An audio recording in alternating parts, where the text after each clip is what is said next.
Raj TV நேயர்கள் அனைவருக்கும் அழகிய காலை வணக்கம். ஒரு பெரிய காடு. அந்த காட்டோடைய சிங்க ராஜா தண்ணி குடிக்கிறதுக்காக ஆத்தங்கரைக்கு வரார். ஆனால் அது நல்லா மழை காலம் பாருங்க. ராஜா அந்த ஆத்தங்கரை கிட்ட, ஆறு கிட்ட, தண்ணி கிட்ட வந்ததுமே அந்த சேறு சகதியில் அவருடைய முன்னங்கால்கள் மாட்டிக்குது. அவர் காலை எடுத்து பார்க்குறாரு, அசைஞ்சு பார்க்குறாரு. அவர் எவ்வளோக்களவு போராடுறாரோ அவ்வளோக்களவு அந்த கால்கள் உள்ளே தான் இன்னும் போய் நல்லா மாட்டிக்குது. ஸோ அவரால் ஒன்றுமே பண்ண முடியல. கர்ஜிச்சு பார்க்குறாரு. அவருக்கு கோபம் வருது, எரிச்சல் வருது, ஆத்திரம் வருது. சேருக்கு அதெல்லாம் தெரியுமா? மாட்டிக்கிச்சு, அவ்வளோதான். தண்ணி குடிக்கவும் முடியல, அந்த இடத்த விட்டு போகவும் முடியல. அங்கேயே நிற்கிறார். 2 நாளாக அங்கேயே நிற்கிறாரு. இப்போ டயர்ட் ஆகிடுறாரு. கோபத்தின் உச்ச கட்டத்தில் இருக்கிறார். 3ஆவது நாள் சோர்வாயிடுறார். ஒன்றும் முடியல அவரால் அங்கே நிற்க கூட முடியல. அந்த ஒரு சந்தர்ப்பத்தில் அந்த இடத்துக்கு ஒரு ஓநாய் ஒன்று வருது. இந்த ஓநாய் சிங்கத்தை பார்த்ததுமே முதல்ல பயப்படுது. ஆனால் அசையாமல் சிங்கம் நிற்கிறத பார்த்ததும் சூழ்நிலையை புரிஞ்சுக்கிட்டு என்ன பண்ணுதுன்னா, அந்த ஓநாய் முதல்ல ஒரு காலை விடுவிக்கிறதுக்கு கஷ்டப்பட்டு தோண்டுது. சேத்துல எங்கே தோண்ட முடியும்? அதனால் என்ன பண்ணுது, இந்த ஓநாய் கொஞ்சம் காஞ்ச மணலை எடுத்துகிட்டு அந்த சேத்துல போட்டு அந்த சேரோடு சேர்ந்த அந்த மணலையும் கஷ்டப்பட்டு எப்படியோ அந்த சிங்கத்தோடைய முன்னங்கால்களை விடுவிச்சிடுது.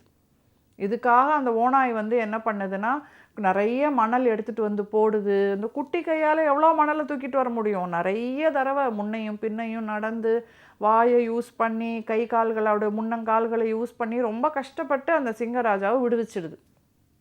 சிங்கராஜாவுக்கு அப்பா பெரிய ரிலீஃப். அப்பாடா, ஐயோ என்னடா இது, நான் நினச்சிட்டு இருந்தேன். பா, நீ என் உயிரையே காப்பாற்றிருக்கிற, அப்படி இரு அப்படின்னு முதல்ல போய் தண்ணியை குடிச்சிட்டு ஆசுவாசமா, நீ என்னுடைய உயிர் நண்பனாகிவிட்டாய். இன்னையிலேருந்து நீ என்னை விட்டு விலகக்கூடாது. நாம் 2 பேரும் ஒன்றா தான் நாம் இருக்கணும். நான் உனக்கு கடமைப்பட்டிருக்கிறேன் அப்படின்னு ராஜா சொல்லிடுறார், சிங்கராஜா. ஓநாய்க்கு அதை மீற முடியாது இல்லையா? சரி அப்படின்னு ஓநாயும் சிங்கராஜாவும் அந்த காட்டில் ஒன்றா சேர்ந்து சுற்றி வர ஆரம்பிக்கிறாங்க. மாதங்கள் வருடங்கள் உருண்டோடுது.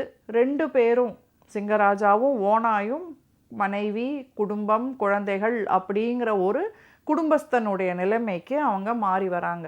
ஆனாலும் சிங்கராஜா கூட அந்த இருக்கிற நட்பு ஓநாய்க்கு மாறவே இல்லை.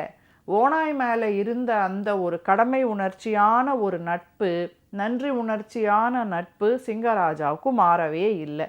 ஸோ சிங்கராஜாவுடைய குகையிலேயே ஓநாயுடைய குடும்பமும் சேர்ந்து, சிங்கராஜாவின் குடும்பமும் சேர்ந்து ஒன்றாக வாழ்ந்து வருகிறார்கள். இந்த நட்பு இவங்க 2 பேருக்கு நல்லா புரியுது. அந்த ஓநாயுடைய மனைவியும் அதோடைய குட்டிகளும் கூட ரைட், இப்படி தான், இது ஒரு ஸ்பெஷல் ஃப்ரெண்ட்ஷிப். இந்த ஃப்ரெண்ட்ஷிப்பை நாம் புரிஞ்சு நடந்துக்கணும், நாம் டிஸ்டர்ப் பண்ணக்கூடாது இதை அப்படின்னு அவங்களும் அந்த ஃப்ரெண்ட்ஷிப்பு அக்செப்ட் பண்ணிக்கிட்டாங்க. அதை புரிஞ்சு நடந்துக்கிறாங்க. அதை அவங்க கண்டுக்கல. அவங்க வேலையை அவங்க பார்த்துட்ருக்காங்க. ஆனால் சிங்கராஜாவுடைய மனைவி த லயனஸ், அவங்களுக்கு எரிச்சலாக இருக்குது. நான் ஏன் இந்த குடும்பத்துக்கும் சேர்த்து வேட்டையாடணும்? நான் ஏன் இவங்களையும் இந்த வீட்டில் வச்சுருக்கணும்? என்ன நட்பு இது? சேத்தலாம் மாட்டிக்கிட்டாராம், காப்பாற்றணுமா? அதுக்காக இப்படியா அப்படின்னு ஒரு தாட் வருது அந்த லயனஸ்க்கு, இந்த பெண் சிங்கத்துக்கு. அதை கொஞ்ச நாள் கழித்து என்ன பண்ணுதுன்னா, மெதுவாக அதை ஓநாயுடைய மனைவிக்கிட்டேயும் அந்த பெண் சிங்கம் சொல்லிடுது. ஓநாயுடைய மனைவிக்கு இந்த விஷயம், சரி இதுக்கு மேலே நாம் இங்கே இருக்கக்கூடாது, நாம் இந்த இடத்த விட்டு கிளம்பி நம்மளுடைய தனி இடத்துக்கு நாம் போயிடணும், நமக்குன்னு ஒரு இடத்துக்கு நாம் போயிடணும்னு ஓநாய்கிட்ட அதை சொல்லுது. இங்கே பாருங்கள், நாம் இங்கே இருக்க வேண்டாம், நாம் இங்கே இருக்கிறது சிங்கராஜாவுக்கும் அவருடைய குடும்பத்துக்கும் சரியாக இல்லை, அவங்களுக்கு இது ஒரு நெருடலாக இருக்குது, அதனால் நாம் போகலாம் அப்படின்னு ஓநாயுடைய மனைவி சொல்லுது. ஏம்மா, ஏன் இந்த மாதிரி நீ சொல்கிற? அப்படிலாம் ஒன்றுமே இல்லையே, சிங்கராஜா என்னுடைய நல்ல நண்பன் அப்படின்னு ஓநாய் சொல்லுது. இல்லைங்க, அந்த ஆண் சிங்கம் பிரச்சனை இல்லை, பெண் சிங்கத்துக்கு தான் ஏதோ அவங்களுக்கு பிடிக்கல, நாம் கிளம்பிடுவோமே அப்படிங்குது. என்னது, சிங்கராஜாவும் பெண் சிங்கம், என்ன நீ சொல்கிற? எனக்கு இதை முதல்ல பெரிய கோவம் வந்துடுது. எனக்கு இது ஒரு கிளாரிட்டி வரணும். சிங்கராஜா தான் என்னை இருக்க சொன்னாப்புல, இப்போ சிங்கராஜா வந்து இதை டைரெக்டாக சொல்லாமல் அவருடைய மனைவி மூலமாக சொல்கிறாரா என்னை வீடு காலி பண்ண சொல்லி?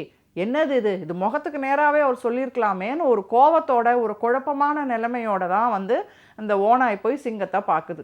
சிங்கம் வந்து, என்ன நீ சொல்கிற? அந்த மாதிரிலாம் நான் சொல்லவே இல்லையே. ஏப்பா, நான் அப்படி சொல்லவே இல்லை சாமி. அப்படி நான் சொல்லணும்னா உங்ககிட்டயே சொல்லிட்டு போகிறேன். அந்த அளவுக்கு கூடவா நீ என்ன புரிஞ்சிக்கல? என்னது இது? இது ஏதோ கன்ஃபியூஷன் இருக்குது அப்படின்னு சிங்கராஜா சொல்கிறார். சிங்கராஜா இப்போ குழப்பத்தில் இருக்கார். ஓநாய்க்கு டக்குன்னு எல்லாம் புரிஞ்சிடுது. நம்ம மனைவி சொன்னது சரிதான், நம்மளுடைய நண்பர்கிட்ட எந்த பிரச்சனையும் இல்லை, ஆனால் அந்த பெண் சிங்கம் நாம் இங்கே இருக்கிறத அவங்க விரும்பலை. சரி, இது அவங்க குடும்பம், ரைட், அவங்க இருக்கட்டும்ன்ட்டு உடனே கோபம் தணிஞ்சு ஓனாய் என்ன சொல்லுது? சிங்கராஜா, நீங்கள் ரொம்ப நல்லவர், உங்கள் குடும்பம் ரொம்ப ரொம்ப அழகிய நல்ல குடும்பம். நம்மளுடைய நட்பை நாம் வந்து புரிஞ்சுக்கிறோம், நாம் வந்து தெரிஞ்சுக்கிறோம். இந்த பாருங்கள், ஒரு நிமிஷம் நான் உங்கள் மேலே வந்து கோவப்பட்டேன், ஆனால் நீங்கள் இல்லவே இல்லை அப்படின்னு சொன்னதும் உங்களை நான் நம்பி அந்த கோபம் தணிஞ்சு என்னவா இருக்கும் காரணம்னு நான் யோசிக்கிறேன்.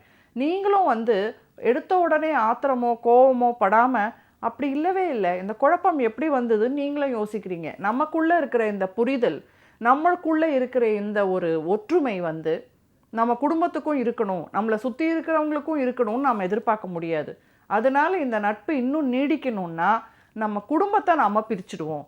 நீங்கள் உங்கள் குடும்பத்தோடு இங்கே இருங்க, நான் என் குடும்பத்தோட வேறு இடத்துல இருக்கிறேன், ஆனால் நம்ம நட்பு தொடரட்டும், நம்ம தினமும் சந்திப்போம், நம்ம எப்பவும் போல் காட்டை ஒன்றாவே சுற்றி வருவோம், வேட்டையாடுவோம் அப்படின்னு சொல்லிட்டு இந்த ஓநாய் குடும்பத்தை கூட்டிகிட்டு போயிடுது. மெசேஜ் இதுதாங்க. உங்களுடைய நட்பு என்ன மாதிரி சிச்சுவேஷனில், என்ன மாதிரி கெமிஸ்ட்ரியில், என்ன ஒரு ஈக்குவேஷனில் உங்களுடைய நண்பருக்கும் உங்களுக்கும் இருக்குங்கிறது உங்களுக்கு 2 பேருக்கும் தெரியும். அந்த ஈக்குவேஷன், அதே புரிதல், அதே ஒரு ஆழமான விஷயத்தை உங்களை சுற்றி இருக்கிறவங்க எல்லாம் புரிஞ்சே ஆகணும் அப்படின்னு நீங்களும் எதிர்பார்க்க முடியாது, மற்றவங்களும் எதிர்பார்க்க முடியாது. பெஸ்ட் ஃப்ரெண்ட்ஸ், ஒரு நல்ல நட்பு அப்படின்னா அது ஒரு நல்ல நட்பு. அந்த நட்பை வந்து எப்படி உயிரோடு வச்சுக்கிறது, அதை எப்படி காப்பாற்றுறது, அந்த நட்புக்கு எப்படி மரியாதை கொடுக்கறது அப்படின்னு பார்க்கணுமே ஒழிய, நம்மளை சுற்றி இருக்கிறவங்களால் அந்த நட்புக்கு எந்த பங்கமும் வந்துடக்கூடாது, நாம் நேசிக்கிறவங்க அந்த நட்பை வந்து புரிஞ்சே ஆகணும் அப்படின்னு எதிர்பார்க்கறதும் தப்பு. எல்லாருக்கும் ஒரு ஸ்பேஸ் கொடுங்க. உங்கள் நட்பு, உங்கள் நண்பர், நீங்களும் சந்தோஷமாக நட்பின் இலக்கணமாக வாழறதுக்கும் வழி புரியும். மீண்டும் நாளை வேறொரு அழகிய கதையோடு உங்களை சந்திக்கிறேன். நன்றி, வணக்கம்.